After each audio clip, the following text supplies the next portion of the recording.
Don't be like him, a noob EV driver who doesn't know how to charge his car.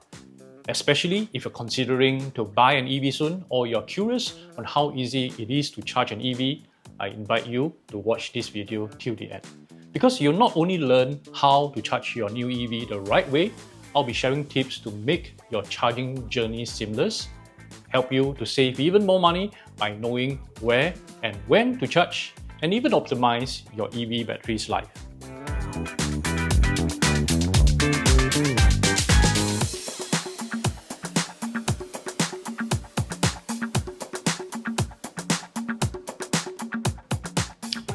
So you're looking to change to an EV, but you're worried if charging its battery is going to be challenging with all the negative things that you have heard and read. After all, pumping petrol is just a 5 to 10 minutes affair, right? How can charging an EV for hours not be a hassle in your life? And worse, what if someone always hogs your charging lot at your car park and the chargers in the shopping malls are always occupied? So after driving myself for around 10 months now, I have developed a pattern around charging which largely doesn't create a hassle for me. More so, right, I've actually saved more time as compared to when I'm pumping fuel for my ICE car. And the best thing is, I'm saving at least 50% in fuel costs after switching to an EV. And I'll share with you how much you can actually be saving in an EV too. So first, before we go for your first charge, you need to understand a few new terminologies first. In a petrol car, we always have been saying 1/4 tank, half tank, or full tank. Now in an EV, there's no tank. The batteries, regardless if empty or full, are always the same in terms of its capacity, like in your phone. So for EVs, right, the term we use is state of charge, or SOC. So 80% SOC essentially means 80% charge. Don't be surprised that you will more frequently hear this term, SOC, a lot more, especially when other EV owners start to converse with you. So the next term you need to learn is SOH, or state of health. Essentially, this means how healthy your batteries are. It is equivalent to the health of the battery in your iPhone. Now, there's no direct way to know your EV's battery's SOH unless you plug in an OBD. And you have to understand that, like a phone, right, your car's state of health will drop over time. But don't worry too much, because modern EVs, especially those that are sold in China and exported to Europe, right, they are regulated to have a state of health at 80% or more after a certain mileage. And these usually correspond to the battery warranty that's given by the dealer. For example, my 2024 seal is guaranteed to have a state of health of 80% by 160,000 kilometers or 8 years, whichever comes first. Now, if the state of health falls below that figure, right, the dealer is obligated to swap the battery pack for me.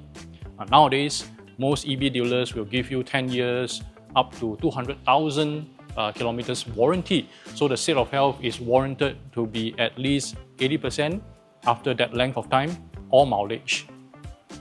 Now, if you think that this warranty is generous and you think that dealers are now bounded to keep changing batteries for owners now, right? Which I personally thought so too at first. No, but after extensive studying, there are so many documented instances where EV batteries degrade no more than 70%, even after more than 750,000 kilometers of driving. I mean, even the older BYD E6 PHEVs here in Singapore, right? After being used for over 250,000 kilometers, have battery state of health well above 80% too. So why do I harp on SOH that much? That's because I'll be sharing some tips on maximizing your battery's life or state of health later in this video. Next, when it comes to charging, you need to understand there are generally two types of chargers, AC and DC. I'm not an engineer, and till today I still don't understand what's the difference between alternating and direct current. Well, you don't have to understand too. All you need to know is AC tends to be slower and DC chargers deliver much faster charges. So your question now is that why not just go for fast DC chargers all the time? Well, there are two main reasons. Now, first, fast chargers aren't suitable to some EVs such as older Teslas and most Continental and Korean brand EVs which are using MNC batteries. Now it's like fast charging your phones too much and your battery will degrade faster. Now this is generally true for older EV batteries and they tend to be MNC by construct. However, if your EV carries LFP batteries, right, fast charging isn't too much of an issue comparatively. So that's the first reason. Now the second reason depends on where you are charging and what you are doing when you are charging. I'll come back to this when I share my tips later in this video.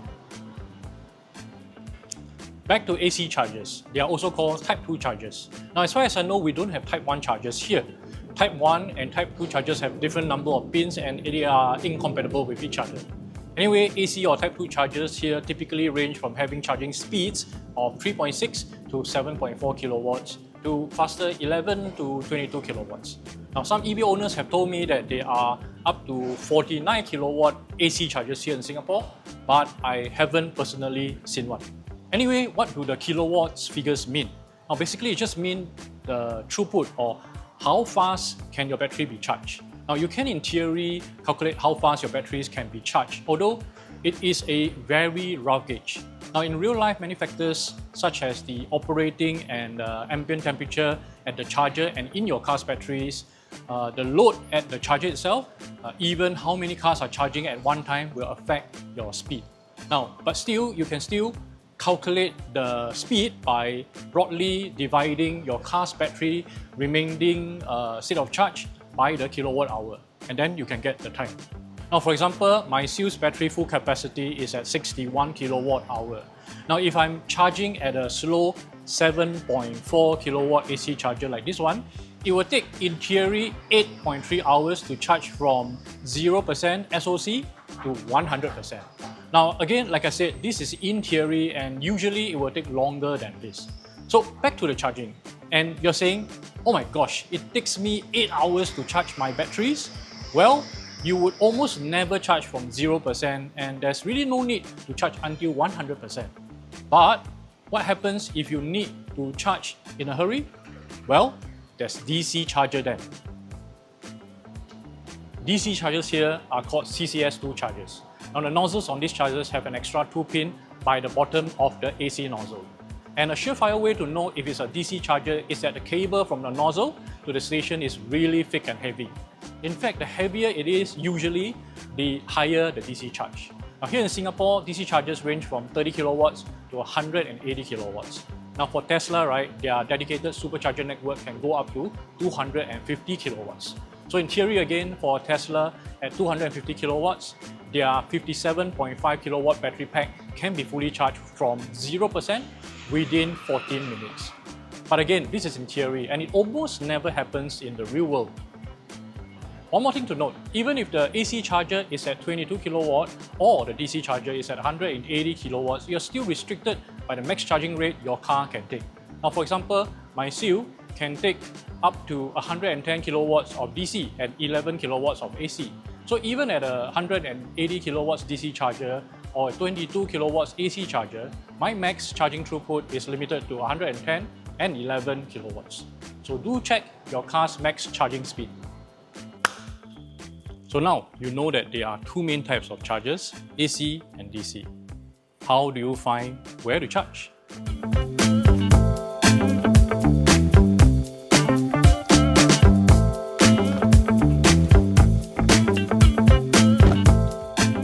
Well, almost all EV owners use an app called PlugShare. Now go download this app first to find out where the chargers are near your home, at your workplace, or if they are available at the locations you frequent. By the way, PlugShare is an international app, so you can see chargers everywhere in the world. And the locations of the chargers, right, they are input by CrowdShare. And here in Singapore, the network of chargers are pretty well documented in this app, save for the very new chargers that have maybe been up for only within a few weeks. But you can still go ahead and input a new charger that you see too. So like I said, you use PlugShare to locate the chargers, and that's its purpose.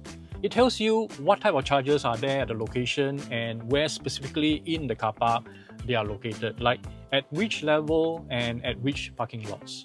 PlugShare doesn't tell you if the chargers are available for use or occupied. Now in this case, right, you need to go to the charger operator's app to see. Now honestly, this is the rather inconvenient part. As of now, these are the charging operator apps that I have on my phone.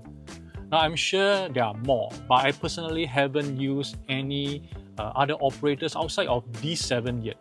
So now, how do you see if a charger is available for use or occupied? First, use PlugShare to find out which operator does it belong to. For instance, if I'm planning to go to our Tampines hub, I'll go see what they have there. You'll see that there are both DC and AC chargers there, 4 DC and 6 AC. And when I click into it, I'll see that the charger operator is CDG-NG. From there, I exit the apps and go to the CDG-NG app, search for Tampines hub, and after clicking into it, right, I can see how many are occupied and how many are available. In addition, I think all the apps will indicate the price for charging too. From here, you can then decide if you want to go to Tampines hub still or detour to another location. Note that for most EVs, your native navigation app in the car can also play the role of PlugShare. However, that list in your car might not be as updated as PlugShare, which again has input from the public. In the case of my BYD map, I have to rely on my local dealership to update the map, which then I have to update it via OTA. So I generally prefer to use PlugShare more. Okay, next step. Once you reach the destination at the charger, your next question is, how do you charge? Well, this is where your preloaded apps come into use. But fret not, even if you don't have the apps yet, just quickly download the app, register an account, and load in your credit card details. This shouldn't take you more than a few minutes, and you can do this in the comfort of your car in the lot. No one will honk at you once you are parked in the charging lot. And unlike at any petrol station, right, you're free to use your phone in any way you want. So, charging your car. This involves a few steps. First, unplug the nozzle, or gun as they call it in Malaysia, and plug that into your car. For DC or CCS2 nozzles, you need to plug into both ports. For AC or Type 2 nozzles, you just need to plug the gun into the top slots. Once it is plugged in, it's time to initiate the charge.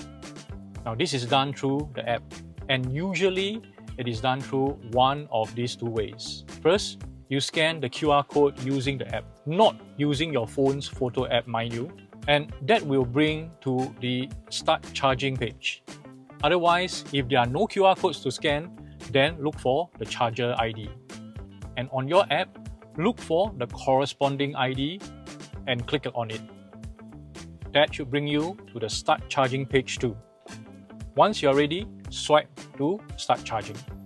For AC, it usually takes no more than 30 seconds for the handshake or initialization to complete before the car starts receiving the charge. For fast DC chargers, right, it can take up to a minute for the station to spool up the fan. Now don't be alarmed that it will sound like a heavy-duty machine in a factory once the fan spins up. But once the fan spins up, right, the charging should start. And when it does, both your charging app and your car will let you know that charging has started. At this point, don't worry about someone removing the cable while the car is charging. The cable will be locked. And if you're worried if you can accidentally drive off with the cable attached like at the petrol kiosk, right? EVs are designed to not allow you to put the car into drive or reverse when it is charging. So now, you just go ahead to do what you need to do. Go for lunch, shop for your groceries, play a game or work in the car, or even go home if you wish. Because once the charging is done, the app will inform you that it is done. But there's a caution I want to put up here, especially if you think it's okay to leave the car plugged in after the car is fully charged. Now in some charging lots, right, there's something called an idle charge.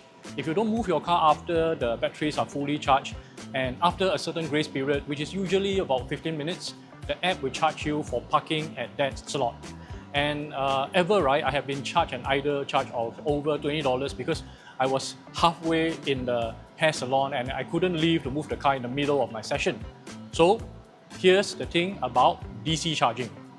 Now, while it's fast, sometimes you don't want to charge by DC at the mall. If you're watching a movie, having a nice romantic meal at a restaurant, or you know that you're doing something that you cannot break yourself from. Now, in this case, right, charging by AC would be much safer.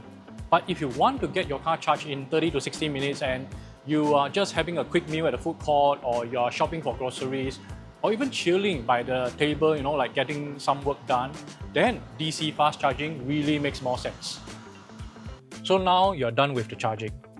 Back at your car, swipe on your app to stop charging if your battery isn't fully charged yet. And if it is, usually you don't have to swipe anymore. Just refer to the instructions on the app. Then the next step is to unplug the nozzle and return it to the station. Now for DC nozzles, right, you need to plug it into the station. For AC nozzles, usually the practice is to just hang it over the station. Sometimes they provide a slot for you to plug the nozzle back into, but more often than not, right, I cannot find a way for the nozzle to correctly plug in. Regardless, exercise some etiquette to make sure that the cables don't dangle everywhere, especially not within the parking lot where there's a risk of it being trampled by the next EV. We, being EV owners, should all do our part to maximize the life of these public chargers. I mean, when I look at the state of some Blue SG chargers, nozzles and cables, right, I sometimes wonder why those car sharing drivers can be so bo-chup.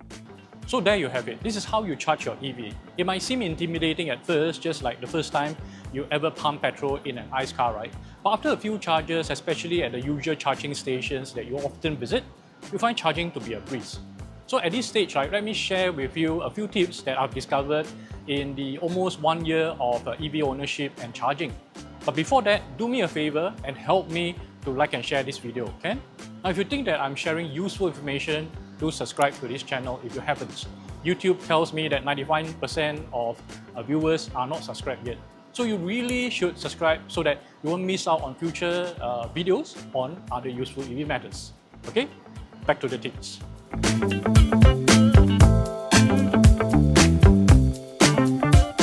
First tip, charge when you can, not charge when you must. Now, when you own an EV, you should not think of charging your car like pumping petrol.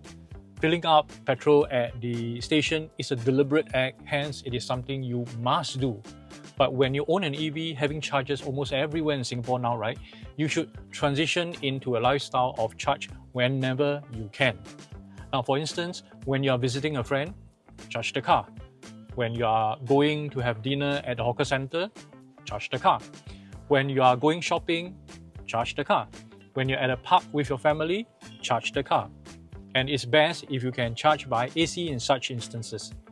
Smaller, slower chargers will not harm your batteries, especially if your batteries are of the older NMC construct.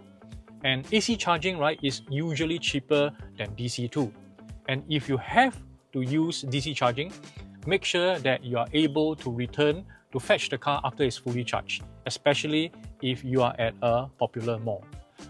Remember, smart EV owners don't wait for the car when it's charging.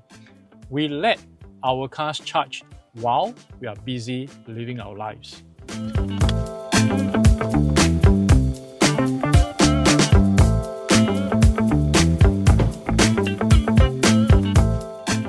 Second tip, plan for where and when to charge. Now, unlike petrol prices, which are largely similar across most of the petrol brand networks, right? Charging fees can differ by quite a lot across networks and even a location just across the street. Now, as mentioned, AC charging rates are usually lower than DC rates by about 10 to 15% sometimes. So plan for where to charge. As for when to charge, right? Usually the peak hours for charging are after office hours and during the weekends, especially at malls. So if you have to DC charge, try to go outside of those timings. Now, fortunately for me, my line of work allows me to charge anytime I want. So I rarely will encounter a situation when all the chargers are occupied when I absolutely need to charge. And if you ask me, right, out of maybe 50 times when I need to charge, at most it will be 2 to 3 times, which I cannot find a single available charger at any particular location. And as a side tip for AC charging stations at HDB car parks, right? Well, if your home car park doesn't have a charger yet, look for one nearby and within walking distance from your home. Now the trick is to charge your car on a Sunday. Now very often Sunday parking is free at most HDB multi-story car parks. So you can leave your car there for 8 hours or more and you don't incur additional parking charges. Tip number 3, save more money in charging. I subscribe to the newsletters of charging companies, and every now and then, right, they will notify me when there is a promotion at a station that I frequent. Now, for instance, right, there's this charger at a SAFRA where I frequent that occasionally offers a promotional rate of 55 cents per kilowatt as compared to the normal rate of around 73 cents per kilowatt. Now, that's an instant 25% savings over the already affordable rate. Now, in the past, right, there were also even free chargers when they were first opened. I don't see this anymore, but perhaps some operator might do this again at a charger near you. Now, of course, if you frequent JB like me, you can charge there too. Their chargers at some of the malls, right, could offer free charging even. You just pay for car park fees. Now, even their DC chargers are usually at around 1.2 ringgit to maybe about 1.5 ringgit per kilowatt. Now, this is 25% to some 50% of our DC charging rates here in Singapore. And you know what? Unlike petrol cars, you can legally drive into JB with less than 3/4 tank or SOC. Now, jokes aside, right? You know what's the cheapest way to charge your EV in Singapore? Charge it at home. Now, for those of you who are lucky enough to stay in a landed, charging at home costs only 30 cents per kilowatt.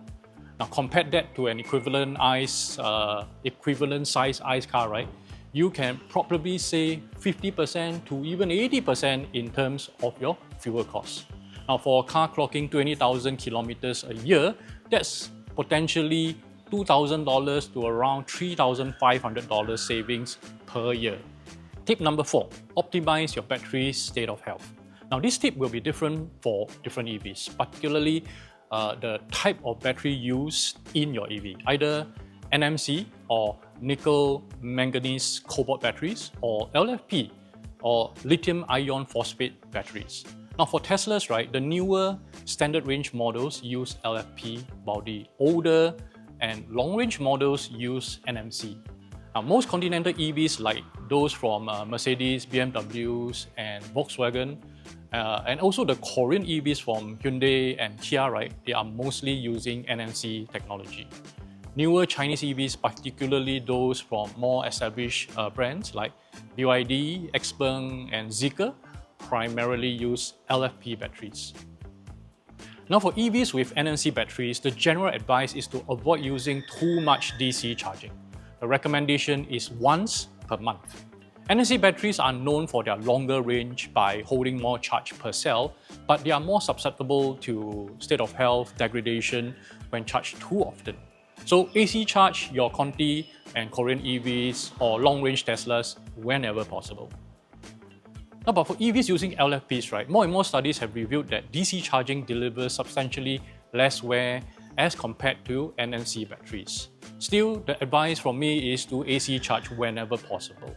But entirely charging by AC is also not so good for LFP batteries because LFP batteries need to calibrate its maximum state of charge every now and then to maintain its accuracy by having the batteries charged to full.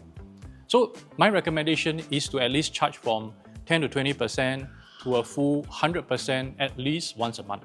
But unlike for MNC, right, if you DC charge more often, it's still okay. Now for me, my practice is this.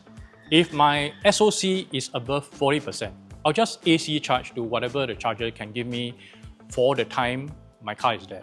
But when my SOC is below 40%, I'll just DC charge the car to the max 100%.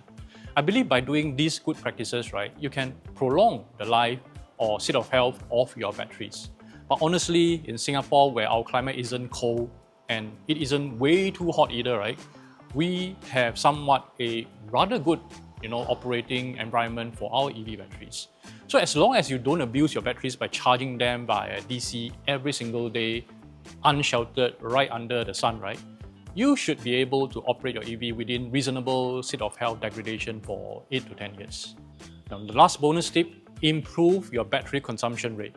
Now, it's not exactly a tip on charging, but well, if you can reduce your battery consumption rate, right, you'll end up charging less overall. Anyway, EV owners can attest that the WLTP range that is claimed by the manufacturer, right, it's somewhat, a myth in real life. Now, for example, my Seal has a claimed WLTP range of 460 kilometers, but I've never hit that ever, even at a proportional range. What I mean is, there's no way I will drive from 100% to 0%. The absolute lowest SOC I've ever clocked is 10%. So by that ratio, right, I should have clocked 414 kilometers. But my odometer clocks no more than 360 kilometers. Now that's because the WLTP range is done at the most ideal conditions. That is like, with only one person in the car, all other electrical components turned off, and on control roads, with no traffic. So once you have passengers and stuff in the car, right, and you drive at highway speeds, you will never hit the WLTP range. But I found out that, the way to maximize battery consumption is by doing this one thing. Unlike ICE cars that love to cruise at expressway speeds, right, EV generally fare better in city driving conditions, even with frequent start-stop conditions. Now that's because for many EVs, the most optimum speeds at which the battery consumption is at the lowest is between around 50 kilometers to 70 kilometers per hour. And because of regenerative braking, as long as you don't do jackrabbit sprints, right, you are actually recovering energy and charging the batteries a little whenever you brake or engine brake. Well, I know, there's no engine in an EV, but in my Seal, right, the regenerative braking feels a little bit like a strong engine brake. And if you really need to drive on the expressway, I find that I get better mileage when I cruise at around 80 kilometers per hour in the center lane, as compared to 90 kilometers per hour or higher at the overtaking lane. Okay, I think this is a long enough video already. I hope after this, you are more confident in charging your future EV and you know how to treat your batteries better to prolong its life and at the same time, right, saving even more money by not having to pump expensive petrol. Now, if you have more questions related to EV charging, feel free to comment below. Do subscribe to this channel so that you will not miss future episodes on other EV topics. And do help me to like and share this video too, okay? Maybe, to your WhatsApp so that you won't lose this video. Otherwise, my name is Colin. I'll see you in the next video.